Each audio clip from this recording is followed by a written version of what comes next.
Hello, in this tutorial, I'll show you how to change password on IQIYI application.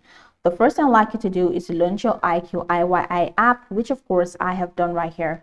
Now, where can you find the app? You can find the app on Google Play Store or Apple Store, depending on the device that you use. Once you get into those applications, in the search bar, type IQIYI and follow through the on-screen instructions to download and install the app. Of course, once you do that, it's going to take you right into this fantastic homepage where you need to check the bottom of your screen and click on the Me icon and check the top corner of the screen and click on the login or the sign up button to sign up or to log in.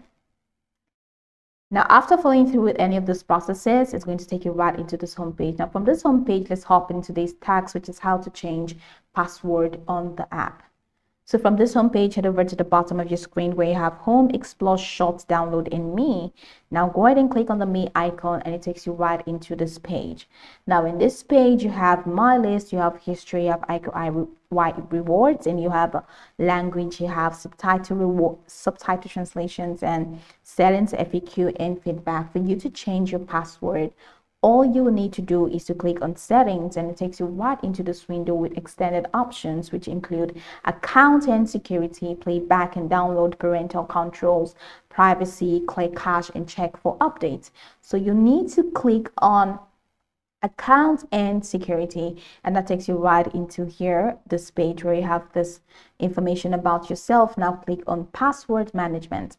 Now once you click on password management, you will need to, of course, to protect your company, verify your identity. So select send verification code, and they're going to send a verification code to your email address.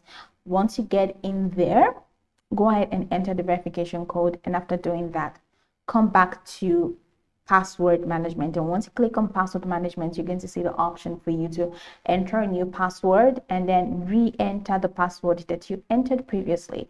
And after doing that, just go ahead and click on set or click on save, whatever you find in there, and your password will be changed. So go about this tutorial from top to bottom to get acquainted with the steps. And of course, once you're done, you'll be good to go. I hope this tutorial marvelously helped you search.